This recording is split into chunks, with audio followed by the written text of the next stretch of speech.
Grandma, do I really look like mommy when she's at my age? Dal-dal ni Sanya sa lola niya, habang nasa hapagkainan kami. Simula nang makilala niya si mommy at daddy, ay walang tigil ang bibig nito kakadada. Ang daming tanong at curious sa kahit anong bagay na may kinalaman sakin. Oo naman, she's so maarte din like you, when she's at your age.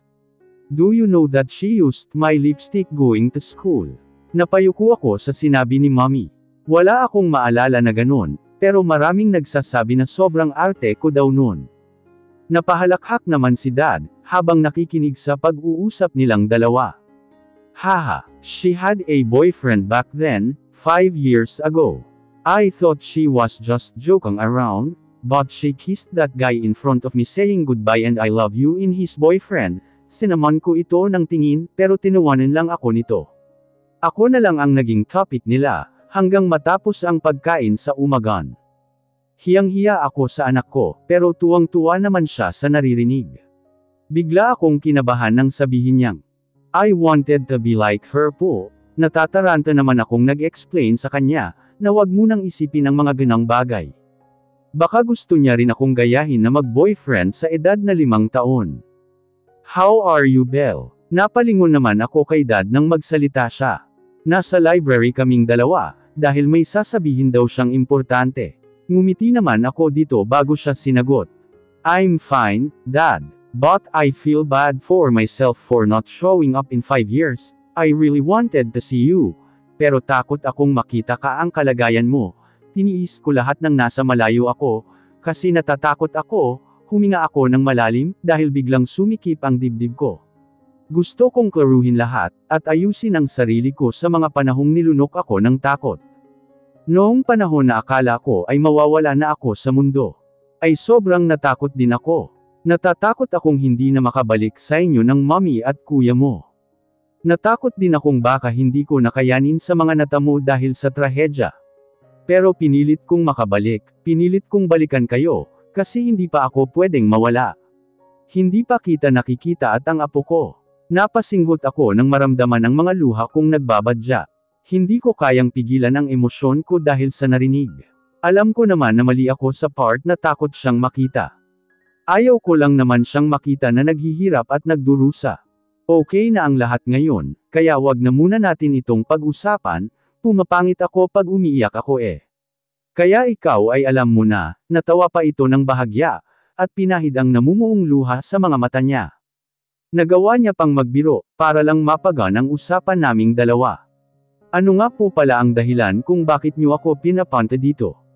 I'm sure about sa business ito, dahil dito mo pa talaga akong gustong makausap, pilit kong hinihinahon ang sarili ko, at inayos ang sarili ko na parang basahan na. Ang haggard ko na masyado, pero nasa bahay lang naman ako kaya okay lang. Pag business kasi ang pag-uusapan, ay laging nasa pribado kaming lugar na nag-uusap. Tulad dito sa library, at opisina ng kumpanya. If about naman sa family ay laging nag-uusap sa hapagkainan, pwede din sa harden o kahit sa kwarto pa ng bawat isa. Hindi pa rin pala pumapalya ang memorya ng bunso ko. Pero sa totoo lang, ay kailangan ka na ng kumpanya natin, tulad nito habang hindi inaalis sakin ang tingin. Handa naman na ako sa ganitong usapan, kasi napag-isip-isip ko na rin ito. Kailangan ko rin magtrabaho para kay Sanya. Ayaw kong iasa lahat kay kuya ang gastusin ni Sanya. Nahihiya na rin ako sa pamilya ko, feeling ko pabigat na kami masyado ng anak ko sa kanila. Napag-isipan ko na po talagang magtrabaho.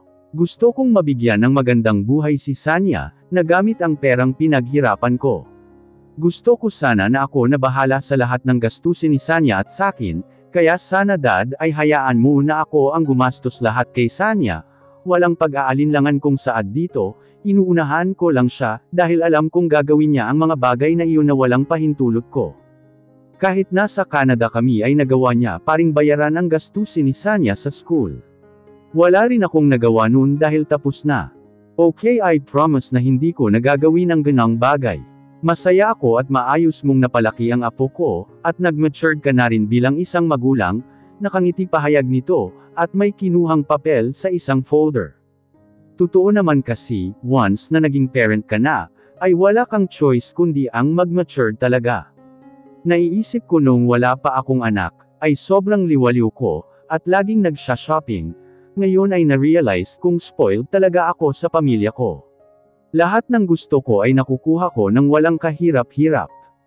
I have a business proposal to you, kindly read it. Napangiwi naman ako sa sinabi nito.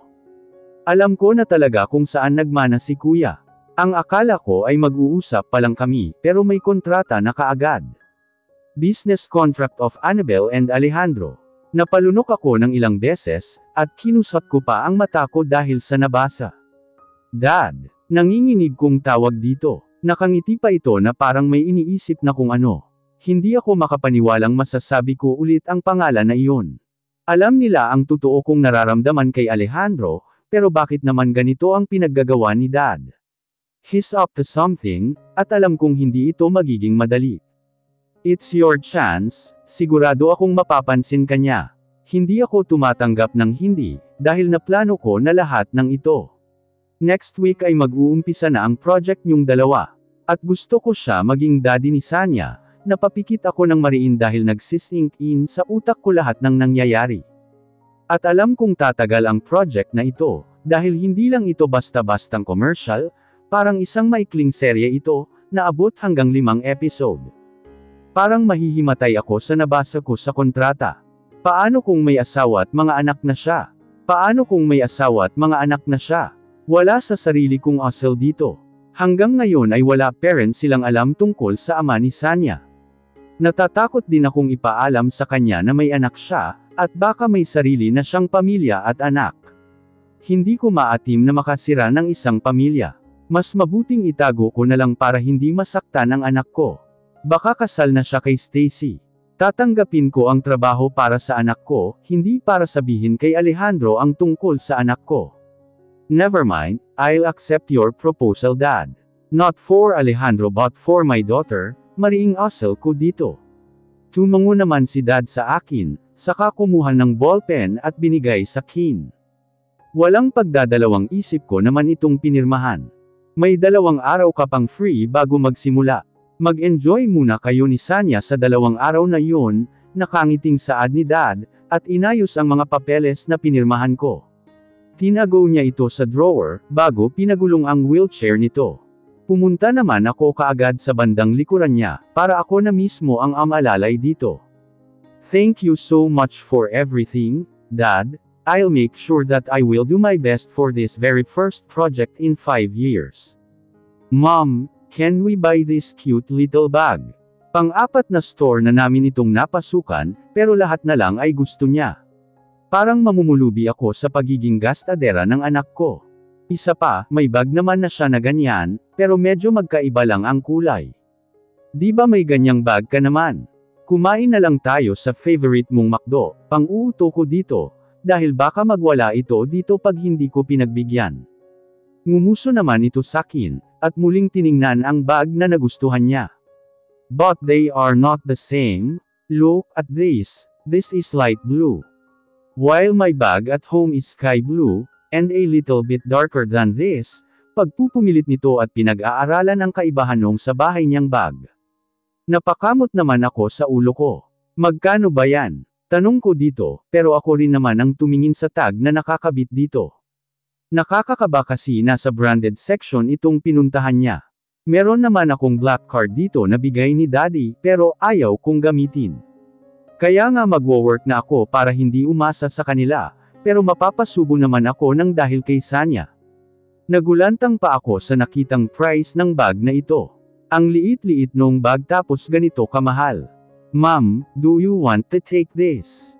Napalingon naman ako kaagad sa gilid ko, nang magsalita ang sales lady. Wala na bang discount, miss? Bulong ko naman dito dahil sobrang mahal talaga. Kaya naman pala sumasakit ang ulo ni mom noon sa mga pinagbibili ko. Tapos ang sakin naman ang sumakit, dahil nagmana pa talaga sakin ang anak ko. Ang mahal naman kasi ng 16,999 na pesos. Piso na lang at magiging 17,000 na. Since kayo po ang unang bumili ng product na ito, ay pwedeng maging 16,555 po ito, mas nanlumo ako sa narinig. Magkano lang naman pala ang magiging discount nito? Nilingon ko naman si Sanya, na ngayon ay hindi na maalis-alis ang tingin sa bag. Baby, can you pick another bag na lang? Yung medyo malayo sa design ng mga bag mo sa bahay. Pilit ang ngiti kong asal dito. Nawala ora mismo ang ngiti sa labi ko, nang manggilid ang luha nito. Ang hirap pa naman nitong patahanan. Don't you love me? Don't you want to make me happy? Nangungonsensya pa ang bata. Wala na, pag ito umiyak dito ay sobrang mahihirapan na ako. Kukunin ko na ito, miss, tanging nasabi ko na lang sa sales lady. Ang kaninang nangingilid na mata ng anak ko, ay napalitan ng pagngisi. Sino ba naman ang hindi magiging masaya sa mahal nung bag niya? Kaya sa susunod talaga, ay hindi ko na lang siya isasama sa pamimili sa mall. Gosh! Thank you so much mom. Tumili pa ito sa sobrang saya, at pinupog ako ng halik. You're welcome sweetie, but this is our last shop to visit ha. We need to save more money for your studies. Malambing kong asal dito, at pinangaralan na kaagad, para hindi na magpumilit pang manuro ng kung ano-ano. Yes po, last ko na po ito, then let's eat na. Hindi pa rin mawala-wala sa mukha nito ang kasiyahan. Ngumiti naman ako dito, at hinalikan ang noo niya. Magtatrabaho pa ako ng mas maigi nito para sa anak ko. Isang ngiti niya lang ay natutunaw na ako. Ayaw ko siyang makitang umiiyak, parang ako yung nasasaktan sa kanya. Come again ma'am, nginitian ko na lang ang sales lady, nang binalik na nito sakin ang credit card ko. Ang anak ko naman ang kumuha ng paper bag, na naglalaman ng bag niya. Bye-bye po, masiglang pagpapalam ni Sanya sa sales lady.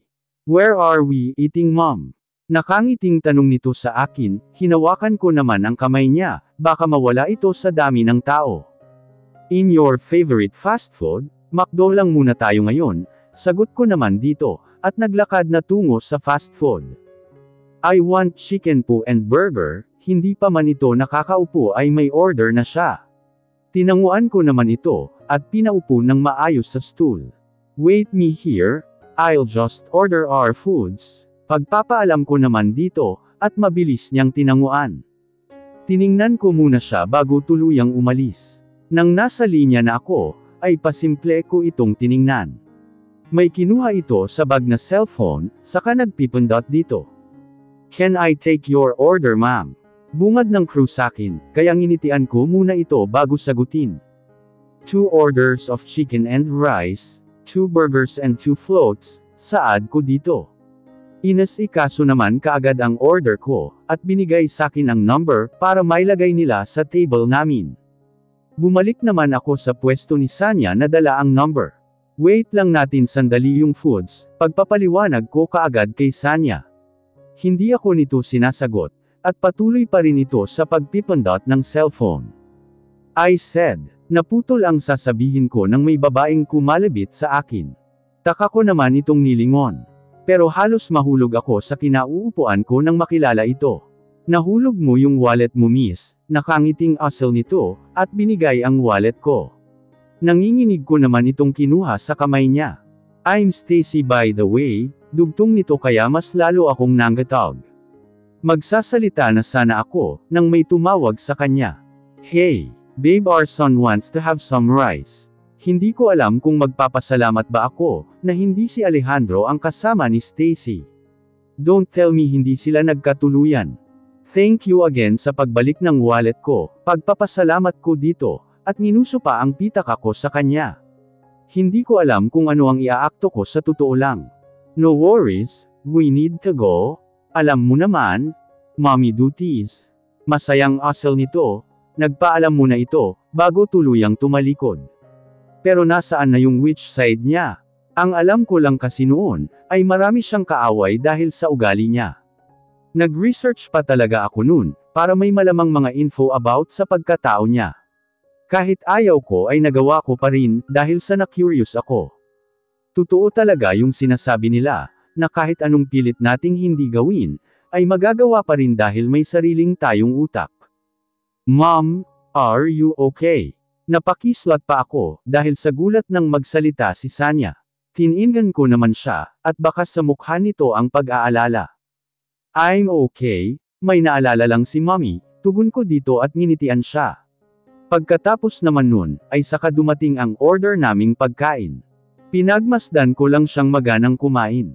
Gusto ko sana siyang bigyan ng isang buong pamilya. Pero papaano naman?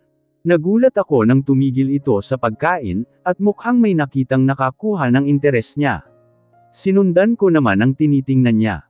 Pati ako ay nanlumo, dahil sa lungkot na nakikita ko sa mata ng anak ko.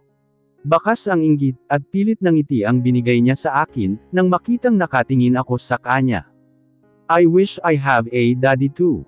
Kung ako ang tatanungin mo, ay sumasang-ayon ako sa sinabi nila mom and dad. Hindi magiging madali sa kanya ang aking walang kinikilalang ama, napayuko ako nang marinig ang naging sagot ni kuya. Inopen ko kasi ang topic na ito sa kanya, para humingi ng advice na dapat kong gawin. Alam kong gustong-gusto nang magtanong ni Sanya sakin, tungkol sa totoo niyang tatay. Pero may pumipigil sa kanya na hindi ko alam. Naguguluhan na ako kuya, paano kung may asawa, at mga anak na yung tao? Mas lalong masasaktan ang anak ko nito. Ayaw ko lang naman siyang masaktan, kaya ko ito ginagawa, naiiyak kong wika dito. Yun naman kasi talaga ang totoo natatakot akong i-risk ang sitwasyong wala namang kasiguraduhan. Yun nga ba? O takot ka lang malaman ang totoo? Wala kang mapapala sa what if na yan sa buhay mo Annabelle. Just this once, isipin mo naman ang kaligayahan ng anak mo. May nagawa ba yung takot mong makita si dad? Di ba wala naman? Di ba nagsisisi ka dahil sa maling desisyon mong nagawa noon? Uulitin mo pa ba ang pagkakamaling yun? Hindi matatapos ito kung lagi kang natatakot, lahat may katapusan. Hindi mo kailanman matatago ang lahat ng ito Belle. Huminga ako ng malalim, dahil parang sinampal nito sa akin ang katotohanan. Masyado pa rin akong mahina sa kahit na anong bagay. Para akong mababaliw, na hindi ko maintindihan.